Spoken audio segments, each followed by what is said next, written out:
پڑھیں گے پارہ نمبر 24 حامیم سجدہ اور آیت نمبر 19 سے۔ اعوذ باللہ من الشیطان الرجیم، بسم اللہ الرحمن الرحیم، وَيَوْمَ يُحْشَرُ أَعْدَاءُ اللَّهِ إِلَى النَّارِ فَهُمْ يُوزَعُونَ حَتَّى إِذَا مَا جَاءُوهَا شَهِدَ عَلَيْهِمْ سَمْعُهُمْ وَأَبْصَارُهُمْ وَجُلُودُهُمْ بِمَا كَانُوا يَعْمَلُونَ۔ صدق اللہ العظیم۔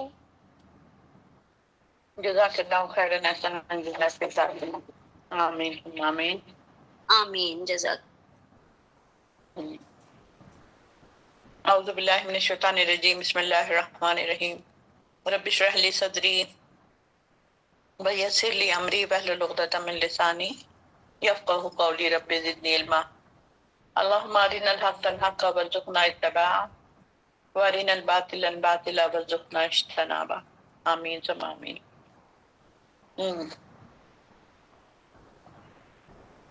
ترجمہ اس کا کچھ یوں ہے، اعوذ باللہ من الشیطان الرجیم، بسم اللہ الرحمن الرحیم۔ اور ہم نے ان لوگوں کو اس عذاب سے بچا لیا جو ایمان لائے اور نافرمانی سے بچتے رہے تھے۔ اور جس دن اللہ کے دشمن دوزخ کی طرف ہانک کر لائے جائیں گے تو انہیں گروہ در گروہ بننے کے لیے روک لیا جائے گا، یہاں تک کہ جب دوزخ کے قریب آ پہنچیں گے تو ان کے کان، ان کی آنکھیں اور ان کی کھالیں ان کے خلاف گواہی دیں گی۔ جو عمل وہ کیا کرتے تھے، وہ اپنی کھالوں سے کہیں گے تم نے ہمارے خلاف کیوں گواہی دی؟ وہ کہیں گی ہمیں اسی اللہ نے قوت گویائی دی تھی جس نے ہر چیز کو گویائی دی ہے، اسی نے تمہیں پہلی بار پیدا کیا اور اسی کی طرف تم لوٹائے جاؤ گے۔ اور گناہ کرتے وقت تم اس بات سے نہیں چھپتے تھے کہ کہیں تمہارا کان، تمہاری آنکھیں یا تمہاری جلدیں تمہارے خلاف گواہی نہ دے دیں، بلکہ تم تو یہ خیال کرتے تھے کہ جو کچھ تم کرتے ہو ان میں سے اکثر باتوں کو اللہ جانتا ہی نہیں ہے۔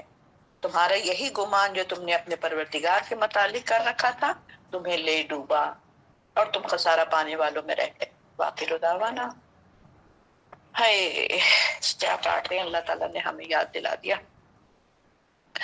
ہم نے پچھلی جو پڑھی تھی اس میں دیکھتے ہیں کہ اللہ تعالیٰ فرماتے تھے کہ ہم نے آسمان دنیا کو چراغوں سے سجایا، اس کی حفاظت کے لیے ہم نے کام کیا، اور پھر ہم نے ہر چیز پر ہم جاننے والے ہیں، ہم ایک منصوبہ بندی کرتے ہیں، پھر کڑک سے ڈراتا ہوں قوم عاد اور سمود پہ جو گری تھی، اس کے بعد آگے سے پیچھے سے رسول آئے اور پھر انہوں نے کہا کہ اللہ کی کسی کی عبادت نہ کرو سوائے ایک اللہ کے۔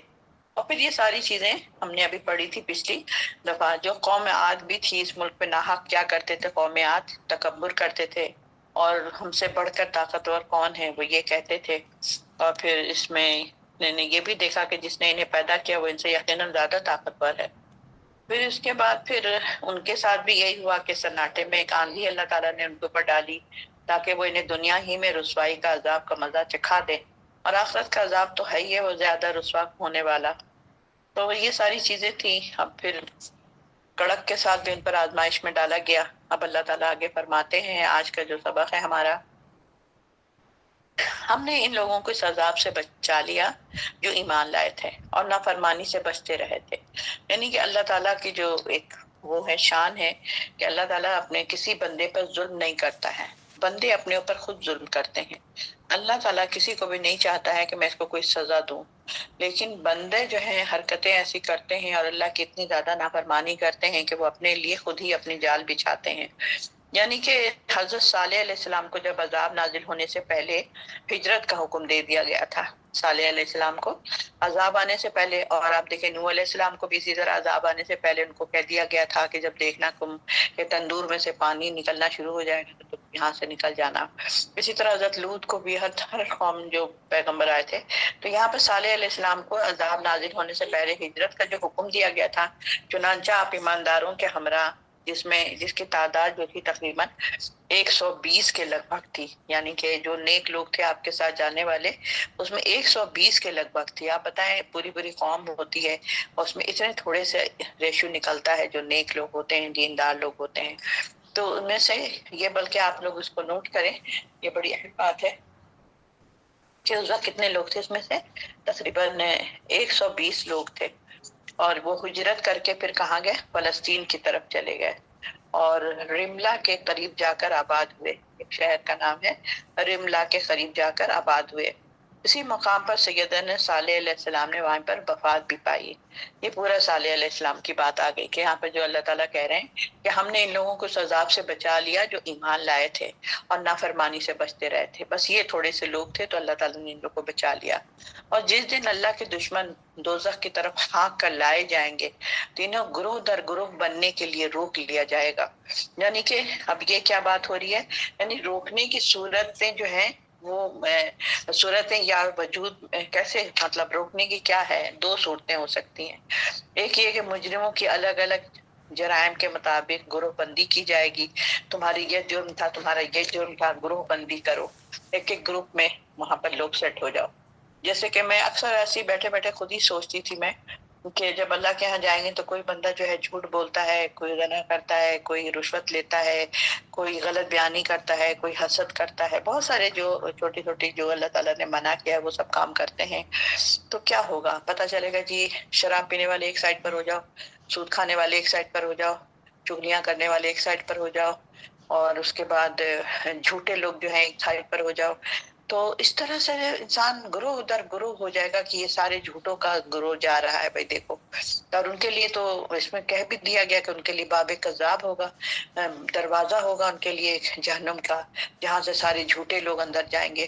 تو ہم لوگ اتنے آرام سے جھوٹ کو پیتے رہتے ہیں، جھوٹ ہماری زندگی میں اس قدر رچا بسا ہے کہ ہمارے لیے کوئی بری بات لگتی ہی نہیں ہے۔ چھوٹے سے چھوٹے بھی جھوٹ بول جاتے ہیں اور بڑے سے بڑے بھی جھوٹ بول جاتے ہیں۔ جھوٹ بولنے پہ ہم سمجھتے ہی نہیں کہ جھوٹ کی بھی کوئی گرفت ہوگی، تو اس سے ہمیں بہت زیادہ بچنا چاہیے۔ تو اسی طرح یہاں پر بھی بتایا جا رہا ہے کہ مجرموں کو الگ الگ جرائم کے مطابق ان کی گروہ بندی کر دی جائے گی۔ اور دوسری یہ ہے، یعنی ایک صورت تو یہ ہو سکتی ہے، دوسری صورت یہ ہے کہ پہلی نسل کو بعد میں آنے والی نسلوں کے آنے تک روک دیا جائے گا۔ ٹھیک ہے، پہلی نسل کو بعد میں آنے والی نسلوں کے آنے تک روک دیا جائے گا، تاکہ پہلی نسلوں نے جو شرکیہ عقائد اور رسم وغیرہ جو چھوڑے تھے، انہیں بعد والی نسلوں نے اس کی تقلید کی اور اس کو انہوں نے قبول کر لیا۔ تو ان بعد والی نسلوں کے گناہوں کی سزا کا کچھ حصہ ان پہلی نسلوں پر بھی ڈال دیا جائے گا، جنہوں نے شرکیہ عقائد اور رسوم کو رواج دیا تھا یا پھر کسی دوسرے برے کام کی افتتاح کی تھی انہوں نے۔ تو جس نے بھی کوئی غلط کام جو اللہ نے نہیں بتایا، نہ رسول نے بتایا، اور اپنی طرف سے کوئی کام کر رہے ہیں، تو سمجھے ہم نے اس کام کا افتتاح کیا، یعنی ہم نے اس کو رواج دیا اور ہم نے اس کو رسم و رواج بنا لیا، اور یہ کئی پشتوں تک یہ چیز چلتی جا رہی چلتی جا رہی ہے۔ تو اللہ تعالیٰ یہاں پر سب کا ہی پھر امتحان ہوگا کہ تم نے یہ گند مچانی شروع کی تھی۔ جس طریقے سے ہم لوگ پڑھتے ہیں کہ عابل اور قابل کا واقعہ جب ہم پڑھتے ہیں، جب قابل نے عابل کو وہ کیا، مار دیا، تو اللہ تعالیٰ نے کیا کہا کہ اب یہ رہتی دنیا تک جتنے لوگ قتل کیے جائیں گے، اس میں قابل کو اس کا گناہ ملتا چلا جائے گا، یعنی قابل کے حصے میں آئے گا کہ تم نے اتنا کروڑوں ہزاروں کروڑوں سے بھی زیادہ تم نے قتل کیا، جتنا دنیا میں ہوتا رہے گا قتل سب اس کے کھاتے میں آ رہا ہے۔ کیوں؟ کیونکہ اس نے گناہ کا افتتاح کیا تھا، بنیاد ڈالی تھی، بیج ڈالا تھا۔ تو ہمیں تو یہ اگر وہاں سے اللہ نے ہمارے لیے ایک نشانی بتا دی کہ جس طرح قابل مطلب یہ اس نے کیا اور اس نے قتل کیا، اس نے ایک گناہ کی بنیاد ڈالی، تو یہ رہتی دنیا تک اس کا جو ہے اس کا حصہ اس کو ملتا رہے گا۔ تو اسے ہمیں کیا ملا؟ اس سبق سے ہمیں کیا ملا؟ دیکھا جائے اس سے ہمیں بہت بہترین، بہت اچھی طرح سبق ملی کہ کسی بھی گناہ کی بنیاد میری طرف سے شروع نہ ہو۔ اور ہم لوگ چھوٹی چھوٹی گناہ بھی ہم لوگ وہ کر دیتے ہیں، ہم بچوں کو کہہ دیتے ہیں کوئی بات نہیں، کرنے دو، یہ ہے وہ، تو وہ سمجھتے ہیں ٹھیک ہے، پھر ان کی نسل اسی طریقے سے چلتا چلا جاتا ہے۔ تو یہ بھی بہت زیادہ جو ہے وہ خطرناک بات ہے. یعنی کہ بری تقلید جو ہے عقیدے کو، اپنے رسم و رواج کو پرموٹ کر رہے ہیں، مستقل کر رہے ہیں بھائی، ہر فرد کر رہا ہے. اچھے اچھے مطلب قرآن پڑھنے والے لوگ کر رہے ہیں، تفسیر پڑھنے والے لوگ بھی کر رہے ہیں کہ رسم و رواج کو ہم اسی کو لے کے چل رہے ہیں. ابھی بھی میں کتنی دفعہ آپ لوگوں کو سمجھاتی بھی ہوں اور ابھی بھی یہی بتا رہی ہوں کہ کیا ہمارے گھروں میں نہیں ہوتا ہے اس طرح کی ساری شرکیات قسم کی ساری چیزیں، یا ہم لوگ رسم و رواج بناتے ہیں کہ جی آج جاگنے کی رات ہے، آج خدمت لکھنے کی رات ہے، آج فلانا ہے، آج یہ ہے تو آج وہ. جب جیسے جیسے موسم آئے گا، شب رات ہے جی حلوہ بنانے کا دن ہے، فلانا ہے، تو اللہ کے نبی نے کہا تھا کہ حلوہ بناؤ اور سب کو بانٹو. ہے کیا بات تھی؟ حلوہ ہم کیوں بناتے ہیں؟ تو نبی صلی اللہ علیہ وسلم اس میں جنگ کے اس میں ان کی دند مبارک ان کی شہید ہوئے تھے، اور ان کا ظاہر ہے کہ بہت برا حال تھا، اور تب ہم نے آپ لوگوں کو پہلے بھی پڑھایا ہے سارا، جب جنگ میں حالت ہوئی تھی خراب، تو اس کی وجہ سے انہوں نے کوئی نرم چیز کھائی تھی، کچھ کیا تھا. اس کو ہم نے ایک عجیب سا اس کو رسم دے کر کے ہم نے وہ بنا دیا اس چیز کو. نبی صلی اللہ علیہ وسلم تو اور بھی بہت ساری اچھی چیزیں بھی بتا دیتے، تو وہ تو نہیں کیا، اور نبی صلی اللہ علیہ وسلم نے یہ بتایا تو نہیں تھا. تو اس کو ہم نے ان کی بہت محبت اور عقیدت کا ہم ایک ثبوت دے رہے ہیں کہ جی ہمیں ان سے بہت محبت ہے، سال میں ایک دفعہ ہم اپنی وہ محبت نکالتے ہیں. ہائے ہائے ہائے ہائے. تو یہ چیزیں یہاں پر کہ اس طریقے سے ہے. اور پھر اللہ فرماتے ہیں آگے جا کر جو ابھی میں نے آپ کو پڑھایا کہ اللہ کے دشمن دوزخ کی طرف ہاک کر لائے جائیں گے، انہیں گروہ در گروہ بننے کے لیے روک لیا جائے گا، یہاں تک کہ جب دوزخ قریب آ جائے گی تو ان کے کان اور ان کی آنکھیں، ان کی کھالیں ان کے خلاف گواہی دیں گی. یہ بہت ہی سوچنے کی بات ہے ہم سب کے لیے، اور ہم لوگ اس آیت کو یاد رکھیں اور اپنے گھروں میں اس کو مستقل بچوں کو بتاتے رہیں، اور اپنے گھر والوں کو بھی یاد دہانی کراتے رہیں کہ دیکھیں اللہ تعالیٰ آج ہی ہم نے پڑھا ہے سورہ حامیم سجدے کی آیت نمبر 19 میں 20 میں کہ یہاں تک کہ جب دوزخ قریب آ پہنچے گی تو کیا ہوگا؟ ان کے کان، ان کی آنکھیں، ان کی کھالیں ان کے خلاف گواہی دیں گی جو وہ عمل کیا کرتے تھے. یعنی کہ پورے اعضاء جو ہیں ہمارے اعمال کے اثرات اور ان کی گواہی نظر آئے گی. اس آیت سے ہمیں یہی معلوم ہو رہا ہے کہ انسان جو ہے دنیا میں جو بھی اچھے یا برے اعمال بجا لاتا ہے، اچھے اور برے جو بھی اعمال بجا لاتا ہے، یہی نہیں کہ کرام الکاتبین اس کے اعمال نامے میں اس کے سب اعمال اقوال درج کرتے چلے جا رہے ہیں، بلکہ ان اعمال اور افعال کے اثرات جو ہیں ان اعضاء پر بھی مثبت ہوتے چلے جا رہے ہیں، ثبت ہوتے چلے جا رہے ہیں. یعنی کہ ہمارے جو ہے اعمال اور ہمارے افعال کے اثرات جو ہیں ان اعضاء پر بھی ثبت ہوتے چلے جا رہے ہیں. ہمارے ہاتھ پر پھر ویسے ہی کرتے ہیں. اگر فرض کرو کہ کسی کو شراب پینا ہو تو وہ کیا کرے گا؟ پہلے ہاتھ بڑھائے گا، ہاتھ سے گلاس پکڑے گا، اس کو منہ میں لے کر جائے گا، تو یہ ہاتھ گواہی دیں گے کہ اس نے اس ہاتھ سے غلط کام کیا تھا. یا ہم نے پسٹل اٹھا کر کسی کو گولی مار کے اس کو ہلاک کر دیا، اس کو قتل کر دیا، تو پھر وہ ہاتھ گواہی دے گا ہمارا کہ ہاں اس ہاتھ سے اس نے گولی چلائی تھی، اس ہاتھ سے اس نے چوری کی تھی، اس ہاتھ سے اس نے یہ کیا تھا، اس پاؤں سے یہ چل کر وہاں تک پہنچا تھا. تو یہ ساری چیزیں، پھر دماغ ہے، ہر چیز ہے، آنکھیں ہیں، تو سب یہاں پر جو ہے نا تمام جو اثرات جو ہیں ان اعضاء پر ثبت ہوتے چلے جائیں گے جن کو اس کام کے دوران استعمال کیا گیا تھا. جو مجرم اپنے گناہوں کا اور پھر خارجی گواہوں کا بھی انکار کر دیں گے. اس وقت تو انکار کرے گا انسان کہ بھائی نہیں ہم نے تو نہیں کیا تھا، ہم نے تو نہیں کیا تھا، لیکن ان پر ان کے اعضاء تو پھر گواہ بنا کے لا دیے جائیں گے. چلو لوگوں نے انکار کر دیا یا لوگ نہیں مان رہے یا ہم خود نہیں مانیں گے کہ نہیں ایسے تو ہم نے تو نہیں کیا، ہم نے تو نہیں کیا، تو اللہ تعالیٰ کیا کرے گا؟ اعضاء کو بتائے گا، ہاں بھی بتاؤ اس نے کیا تھا فلانے دن. اب ہاتھ پیر بول رہے ہوں گے، ہم ان کو دیکھ رہے ہوں گے، یا اللہ یہاں کہاں سے آواز آ رہی ہے، یا اللہ یہ کدھر سے آواز آ رہی. آپ اس چیز کو محسوس کریں نا، محسوس کریں گی تو آپ کو پتہ چلے گا کہ یہ کیا ہو رہا ہے ہمارے ساتھ. تو یہاں پر اور دوسری بات یہ ہے معلوم ہو رہی ہے کہ جن ذرات سے ہمارا جسم مقرب ہے، مطلب بنا ہے ہمارا، انہی ذرات سے ہمارا وہ جسم بھی مرکب ہوگا جو قیامت کے دن ہماری روح کو ملے گا.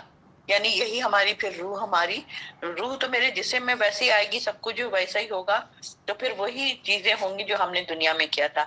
اور یہاں اللہ تعالیٰ فرماتے ہیں کہ ان کی کھالیں ان کے خلاف گواہی دیں گی، جو عمل کرتے تھے وہ اپنی کھالوں سے کہیں گے تم نے ہمارے خلاف کیوں گواہی دی؟ اور وہ کہے گی ہمیں اسی اللہ نے قوت گواہی دی تھی جس نے ہر چیز کو گواہی دی تھی. یعنی وہ زبان آپ کے ساتھ بحث کرے گی، یا منہ جو ہے آپ کا، ہاتھ جو ہے آپ کا، پاؤں جو ہے، ہماری آنکھیں، ہمارے کان ہمارے ہی لیے ہم سے باتیں کرے گی. ہم کہیں گے کیا ہو گیا بھائی تمہیں؟ تم تو میرے ساتھ ہی رہتے تھے. گویائی کے اعضا جو ہیں وہ سب، زبان بھی ویسے ہی گوشت اور پٹھوں کا ایک ٹکڑا ہے جیسے دوسرے اعضا ہیں. قوت گویائی بھی صرف زبان ہی سے کام نہیں کرتی ہے بلکہ گلے کی رگیں، جس کی وجہ سے کسی کی آواز سریلی ہو،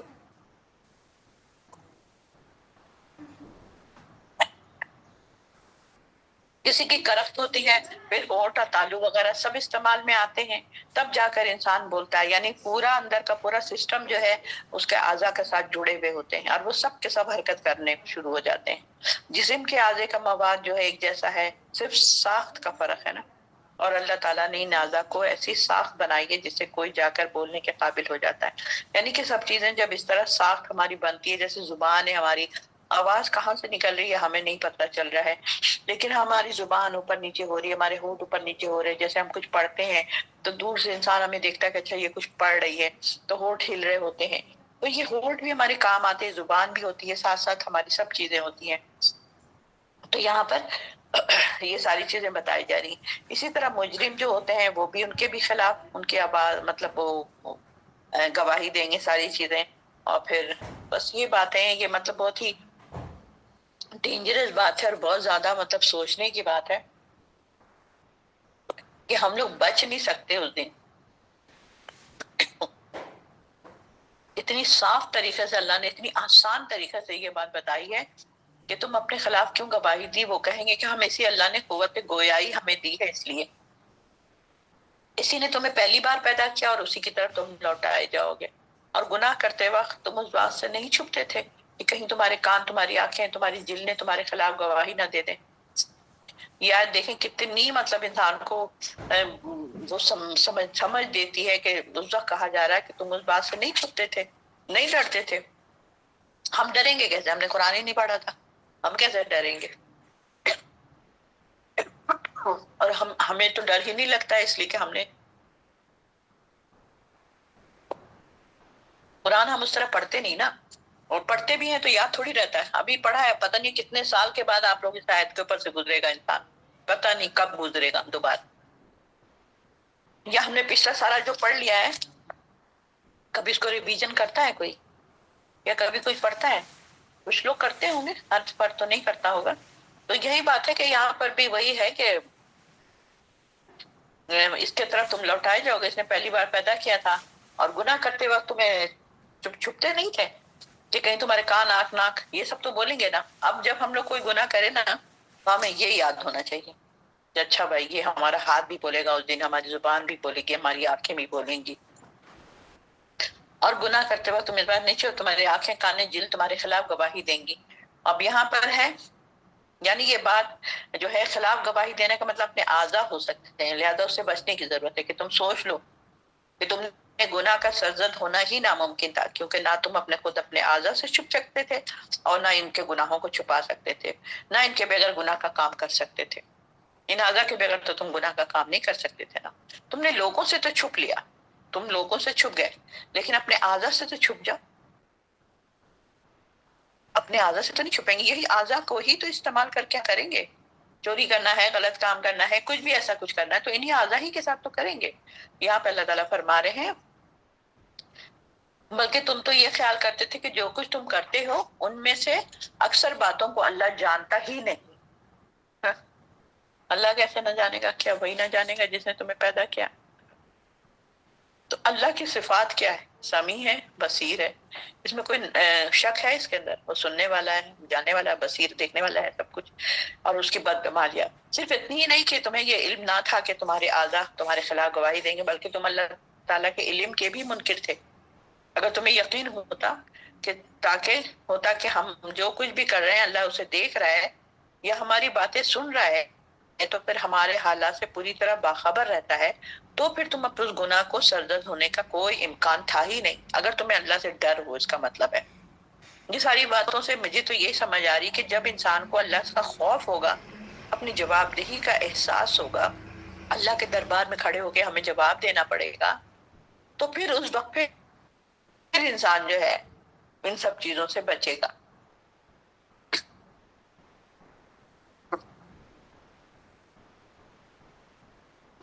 تو یہاں پر انسان جو ہے یقین انتہائی کمزور ہے انسان کا، اور ہمارے پوری حالات سے باخبر ہے۔ چنانچہ حضرت عبداللہ بن مسعود کہتے ہیں کہ ایک دفعہ حرم کعبہ میں 3 آدمی بیٹھے آپس میں گفتگو کر رہے تھے۔ ان تینوں میں سے 2 تو قریشی تھے اور ایک ان کا جو ہے کوئی نسبتی تھا، مطلب ان کا کوئی جو بھائی تھا، رشتہ دار تھا، کون تھا۔ یہ تینوں خوب موٹے تازے تھے اور ان کی سارے وہ مطلب شکل عجیب سی، مگر عقل سے سبھی پورے تھے۔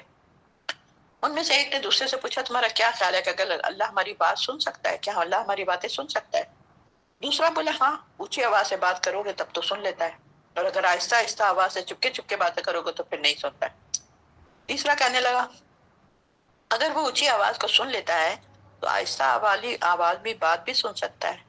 اس وقت پھر یہ آیت نازل ہوئی تھی، سورہ حامیم سجدہ کی آیت یہ والی نازل ہوئی تھی۔ بخاری میں یہ بات لکھی ہوئی ہے، اکثر باتوں کو اللہ جانتا ہی نہیں۔ وہ کہہ رہے نا تمہارے یہی گمان جو تم نے اپنے پروردگار کے متعلق لے رکھا ہے تمہیں لے ڈوبا۔ یہ آیت اتری ہے اس وقت جب وہ لوگ ایسی باتیں کر رہے تھے۔ تو یعنی کہ تمہارا جو علم ہے اس قدر کمزور اور مشکوک قسم کا ہے کہ تم اس پر گمان کر رہے ہو کہ تم نے گناہ سے بچنے کی کبھی کوشش ہی نہیں کی، بلکہ اس سے بڑھ کر یہ بات ہے کہ تم نہ روز آخرت کے قائل تھے اور نہ اللہ کے حضور جواب دہی کہ تم تصور تھا تمہیں، یعنی تمہیں اللہ سے کہ تم کو قائل ہی نہیں تھے کہ آخرت بھی آئے گی، جواب سوال بھی ہوگا، ہمیں کٹہرے میں کھڑا بھی کیا جائے گا۔ تم سمجھتے اب کچھ نہیں ہوگا، جو مرضی ہے یہاں پر ہم کر لو، مر کھپ گئے، ختم ہو گئی کہانی ہے۔ نہیں، ایسا تو کچھ نہیں ہے۔ تو اس لیے ویسے تم جو ہے گناہوں میں دلیر ہو گئے تھے۔ تو ہم لوگ بھی دیکھیں اپنے آپ کو، ہم جب گناہ میں دلیر کیوں ہو جاتے ہیں؟ ہم یہی سمجھتے ہیں کہ کوئی دیکھا جائے گا، ہم فوراً یہ کہتے ہیں دیکھا جائے گا۔ دوسرا سوال ہم کرتے ہیں کہ اللہ معاف کرنے والا، اللہ غفور الرحیم ہے، اور بالکل بے شک اللہ غفور الرحیم ہے، لیکن اللہ تعالیٰ پکڑتا بھی بہت سخت ہے، بہت زبردست پکڑ ہے اس کی۔ تو اللہ تعالیٰ بہرحال ہم لوگ کو، ہم بار بار یہی کہیں گے کہ اللہ ہم سب کو معاف کر دے۔ حضرت ابو ہریرہ سے فرماتے ہیں کہ رسول اللہ صلی اللہ علیہ وسلم نے فرمایا کہ اللہ تعالیٰ فرماتے ہیں، بخاری کی حدیث ہے، یعنی میرا بندہ میرے متعلق جیسا گمان رکھتا ہے ویسے ہی اس کا میرے بارے میں معاملہ ہوگا، اور اسی کے گمان کے مطابق میں اس سے سلوک کروں گا۔ اس کی مزید وضاحت جو ہے بہت ساری حدیثوں میں بات آتی ہے۔ ایک اور ابو ہریرہ کہتے ہیں کہ آپ صلی اللہ علیہ وسلم نے فرمایا کہ بنی اسرائیل میں ایک شخص تھا جس نے زندگی میں کوئی نیکی کا کام نہیں کیا تھا۔ اس نے مرتے وقت یہ وصیت کی کہ میری لاش کو جلا کر آدھی رات دریا میں پھینک دینا اور آدھی ہوا میں بکھیر دینا۔ اللہ کی قسم اگر اس نے مجھے پکڑ لیا تو مجھے ایسی سزا دے گا کہ جو سارے جہانوں میں کسی دوسرے کو نہیں دی گئی تھی۔ تو اللہ نے دریا اور ہوا کو حکم دیا۔ اس نے سوچا کہ ہوا میں اڑ جاؤں گا، دریا میں گم ہو جاؤں گا، میری راکھیں ساری سب کچھ، تو پھر مجھ سے اللہ تعالیٰ کچھ پوچھے گا ہی نہیں، میں تو گم ہو گیا، تھا ہی نہیں کہیں پر بھی۔ لیکن اللہ نے دریا کو اور ہوا کو حکم دیا اور اس کے تمام اجزاء اکٹھے کر لیے۔ اب وہ یاد آ گیا نا ہمیں، ابراہیم علیہ السلام نے ایک پرندے کو لے کر ہر پہاڑ پر رکھا، اس کو ٹکڑے ٹکڑے کر کے، اور جب ان کو بلایا تو وہ جڑ کے واپس آ گئے۔ تو ایک معجزہ اللہ نے ان کو دکھایا تھا۔ تو ابھی ہمیں بھی یہاں پر یہی بات نظر آ رہی ہے کہ اللہ نے دریا اور ہوا کو حکم دیا اور اس کے تمام اجزاء جو تھے اکٹھے ہو گئے۔ پھر اسے اپنے پاس حاضر کر کے پوچھا تم نے ایسا کام کیوں کیا تھا؟ اس نے جواب دیا اے اللہ تو جانتا ہی ہے کہ میں نے یہ کام تیرے ڈر کی وجہ سے کیا تھا۔ پھر اللہ نے اسے بخش دیا۔ تاریخ حدیث یعنی تم نے ایسے کیوں کیا کہ اپنے آپ کو آدھا اڑا دینا، پانی میں ڈال دینا، آدھا ہوا میں بکھیر دینا، میری راکھ کو یہ وہ۔ تو انہوں نے کہا کہ میں آپ سے ڈرتا تھا کہ آپ میرے سے حساب کتاب نہ لیں۔ تو یہ بخاری کی حدیث ہے۔ تو اس سے بھی سمجھ میں آتا ہے، یعنی دنیا اس سے بھی سمجھ آتی ہے یہ بات کہ بہرحال ہمیں پھر بھی ہم اللہ پہ بھروسہ ضرور کریں، اور لیکن ہم گناہوں سے بھی بچتے رہیں، کیوں کبھی کبھی ڈر لگتا ہے کہ اگر اللہ نے معاف نہ کیا تو، یا اگر اللہ کو سچ میں غصہ آ گیا کہ نہیں تم اتنی نافرمانی کرتے تھے تو پھر کیا ہوگا۔ تو اس لیے ہمیں خوف اور امید کے حالت میں رہنا چاہیے، ڈرنا بھی چاہیے اور امید بھی، اللہ کی رحمت کی امیدوار بھی ہونا چاہیے۔ تو یہاں اللہ تعالیٰ فرماتے ہیں کہ تمہارے یہی گمان جو تم نے اپنے پروردگار کے مطابق کر رکھا تھا تمہیں لے ڈوبا اور تم خسارہ پانے والوں میں ہو گئے۔ اب اگر تم صبر کرو یا نہ کرو، آنکھ ہی اس کا ٹھکانہ ہوگی، اور اگر وہ توبہ کرنا چاہیں تو ان کی توبہ قبول نہیں کی جائے گی۔ ہم نے ان پر کچھ ایسے نشین مسلط کر دیے ہیں جو آگے اور پیچھے سے ان کے سارے کام خوشنما کر کے دکھاتے ہیں۔ اب یہ کیا بات ہے بھائی؟ یہ یہاں پر یہ بات ہے کہ یہ جو عتاب ہے کہ معنی ناراضگی دور کرنے کے، میٹھے انداز میں خفگی کا اظہار ہو رہا ہے، خفا ہو رہے ہیں جیسے آپ، یعنی ایسی میٹھی میٹھی سرزش ہے، یعنی ہلکے ہلکے طریقے سے اللہ تعالیٰ آپ کو سزائیں دے رہا ہے، اور جس کا مقصد بالآخر رضامند ہونا ہے اور مان جانا ہے۔ یہاں پر یہ اس طریقے سے بات کی جا رہی ہے۔ اچھا جی، اور پیچھے سے ان کے تمام خوشنما بنا کر دکھا دیے گئے، چنانچہ ان پر بھی وہی حکم الہی ثابت ہوگا جو ان سے پہلے گزرے ہوئے جنوں اور انسانوں پر ثابت ہو چکا ہے، ثابت ہو چکا ہے، یعنی یہ کہ وہی کرنے والے لوگ ہوں گے، ٹھیک ہے، وہی مسئلہ اٹھانے والے۔ اب اس میں کیا چیز ہے؟ اس میں یہ ہے کہ ابن دغا کا ابو بکر رضی اللہ عنہ کی پناہ دینا، بشرطے کہ قرآن بلند آواز سے نہ پڑھیں۔ ابھی میں آپ کو بتاتی ہوں اس کا کیا مطلب ہے۔ جو شخص بھی قرآن سنتا تھا، قرآن کی بات اس کے دل میں اتر جاتی تھی، اور یہی اس کے تاثیر جو تھا قرآن کا اعجاز ہے۔ قرآن کا ایک اعجاز ہے کہ جب انسان قرآن پڑھتا ہے یا قرآن کی آیتیں جب کسی کو بتائی جاتی ہیں تو وہ اس وقت نرم پڑ جاتا ہے، وہ کہتا ہے ہاں یہ بات صحیح ہے۔ تو قرآن کا ایک اعجاز ہے، اس سے قریش مکہ سخت خائف رہتے تھے، ان کو پتا تھا کہ اگر یہ قرآن کی باتیں شروع کر دیں گے تو سارے لوگ ان کی بات سننے لگیں گے۔ اسی لیے جمعے کے دن اور دوسری جو ہوتا تھا، کچھ بھی نبی صلی اللہ علیہ وسلم جب کوئی آیتیں سناتے تھے تو یہ لوگ تالیاں بجاتے تھے، سیٹیاں بجاتے تھے اور بہت شور ڈالتے تھے کہ یہ قرآن کوئی کسی کے کان میں نہ چل جائے، کیونکہ لوگ فوراً ایمان بھی لے آتے ہیں۔ اور قرآن سے متعلق انہوں نے 3 طرح کے اقدامات کیے تھے تاکہ اس کی آواز کو دبایا جا سکے۔ ان میں سب سے پہلا اقدام یہ تھا کہ مسلمانوں پر پابندی تھی کہ وہ قرآن کو اونچی آواز سے نہیں پڑھا کریں، نہیں ہے اونچی آواز میں، کیونکہ سب مانی تو سب لوگ سمجھتے تھے نا، تو اونچی آواز سے نہ پڑھیں، کیونکہ اس طرح ان کی عورتیں اور بچے متاثر ہو جاتے ہیں۔ اور اس جرم کی پاداش میں خود رسول اللہ صلی اللہ علیہ وسلم پر کئی بار حملے بھی کیے گئے کہ آپ قرآن مت پڑھیں اتنی زور سے، اور مسلمانوں کی بھی پٹائی ہوتی تھی، ان کے اوپر بھی تشدد کیا جاتا تھا کہ آپ لوگ قرآن مت پڑھ کے سنایا کرو، کیونکہ قرآن ایک اس کا اعجاز ہی یہی ہے کہ لوگوں کے دلوں پہ جا کر وہ راج کرتا ہے۔ تو اسی لیے ہم کہتے ہیں کہ ہم لوگ ادھر ادھر کی باتیں کرنے سے اچھا ہے کہ آپ قرآن کی آیتوں سے لوگوں کو قائل کیا کریں۔ کہ دیکھیں اس میں اللہ تعالیٰ یہ فرماتا ہے، پھر اگلا بندہ ایک دم چپ ہو جاتا ہے کہ جب اللہ تعالیٰ فرماتے ہیں تو پھر صحیح بات ہے، ورنہ ہم اگر اپنی طرف سے کہیں گے دیکھیں ایسے نہیں کرنا چاہیے، ویسے نہیں کرنا چاہیے، یہ کرنا چاہیے، وہ کرنا، بھئی یہ تو آپ کی اپنی رائے ہے نا، تو ٹھیک ہے میں آپ کی رائے مانوں نہ مانوں، لیکن جب اللہ کی بات آ جاتی ہے سامنے تو انسان سوچتا ہے کہ بھئی اب اس میں تو کوئی گنجائش ہی نہیں رہ گئی، یہ تو بالکل صحیح کہہ رہی ہے، تو اللہ کی بات بتا رہا ہے۔ اس دن بھی ایسی میری کسی سے بات ہوئی، میں نے کہا بھائی برائی کو تو روکنا ضروری ہے نا، پھر بہت ساری بات ہوتے ہیں تو پھر میں نے وہ آیت بتا دی ان کو کہ بھائی اللہ تعالیٰ نے کیا فرمایا، تَأْمُرُونَ بِالْمَعْرُوفِ وَتَنْهَوْنَ عَنِ الْمُنْکَرِ، اب یہی بتایا نا اللہ تعالیٰ نے کہ تم میں سے کچھ لوگ تو ایسے ضروری ہوں گے جو نیکی کا حکم دیں گے، برائی سے روکیں گے۔ ابھی آپ لوگ کہہ رہی ہیں کہ مت بولا کرو، چھوڑ دیا کرو، چپ رہا کرو، تو اس آیت کا پھر کیا کروں؟ اس آیت کو پھر قرآن سے نکال دیجیے نا، یہ آیت تو مجھے ہر وقت تنگ کرتی ہے، یہ آیت تو مجھے ہر وقت یاد دلاتی ہے کہ نہیں تم نے چپ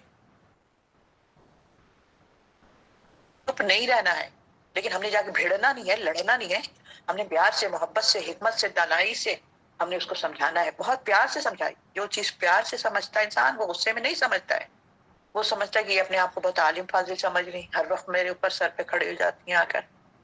نہیں بولے نہیں ہے ویسے تم نے بہت اچھا کیا تھا، لیکن اس میں جو یہ والی جو بات ہوئی نا یہ کچھ عجیب سی ہو گئی، تو بس اس کے تھوڑا سا اس سے رک جایا کر، بس خیر ہے، باقی بس آپ ماشاءاللہ ٹھیک ہیں۔ تو پھر جب آپ اس کی تعریف کرتے ہیں تو اگلا بندہ متاثر ہو جائے اس سے۔ تو یہاں پر بھی اسی طریقے سے ہے کہ یہاں پر کیا اس جرم کی پاداش میں حضرت ابوبکر نے عرصہ حیات تنگ کر دیا تھا، یعنی کہ رسول اللہ صلی اللہ علیہ وسلم پر بھی کئی دفعہ حملے ہوئے اور مسلمانوں کی بھی خوب اچھی طرح ان لوگ وہ کرتے تھے، اور اسی جرم میں بھی زندگی تنگ کر دیا تھا۔ حضرت ابوبکر بہت دین پھیلاتے تھے، تبلیغ کرتے تھے، جو لوگ بھی دین کا کام کریں گے، تبلیغ کریں گے، پھیلائیں گے، یہ ہمارے یہودیوں کو، ہمارے دشمنوں کو، بلکہ مسلمان اتنی تبلیغ کرے، بس اللہ تعالیٰ ہمارے ذاکر نائک صاحب کو زندگی دے اور ان کو بچا کے رکھے دشمنوں سے، ورنہ ان کے لیے بھی تو کوئی کسر نہیں انہوں نے چھوڑی ہے ہوگی نا، کہ اتنے لوگ ان کی وجہ سے ایمان لاتے ہیں۔ تو یہاں پر کیا کیا، پھر ہجرت کی طرف سے نکل پڑے، تو یہاں پر یہی والی ہے، قرآن کو پھر بلند آواز سے نہیں پڑھا کرو، سردارانہ قریش نے ان کو ایک شرط لگا دی کہ آپ لوگ قرآن بلند آواز سے نہیں پڑھیں گے، جیسے نماز۔ حضرت ابوبکر صدیق زیادہ دیر اس شرط پہ قائم نہ رہ سکے اور قریشی سرداروں کے ابن دغنا کے پاس جا کر شکایت کی۔ ابن دغنا نے سید ابوبکر کے پاس آ کر انہیں اپنا عہد یاد دلایا اور کہا کہ اگر تم